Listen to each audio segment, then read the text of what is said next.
Outro ponto que é importante que na começamento é que nós a notícia que o belastingvrije voet a ba porque na tabaco é para inflação ela ba na começo de ano no momento é nós a começar com diferente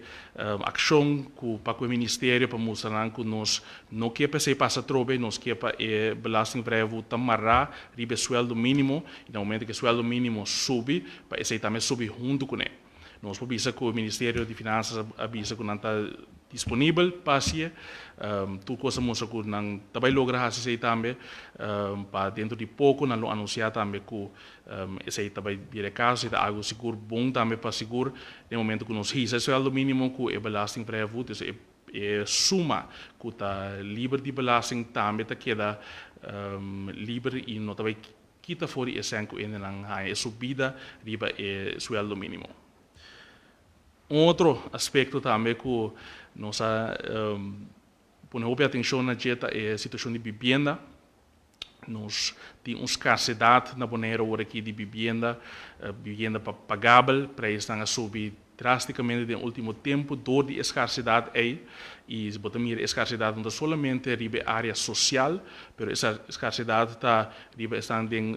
classe média, mas também classe mais alta, tudo experienciar essa aqui. E dor esse está põe hobby pressão mesmo no mercado e dor esse preço a subir.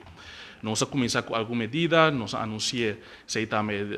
último aqui que nós está começar a segurança que está hyr casa ilegal com turista, nós começar para atender com a RBC. Nós visitar o município de Amsterdam,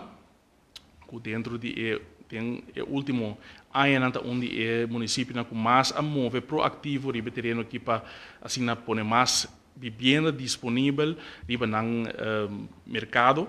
dor assim nós assim o pedir também nós vai aqui que tá coisa com nanta que tá inana aqui que tá aplicável para boneiro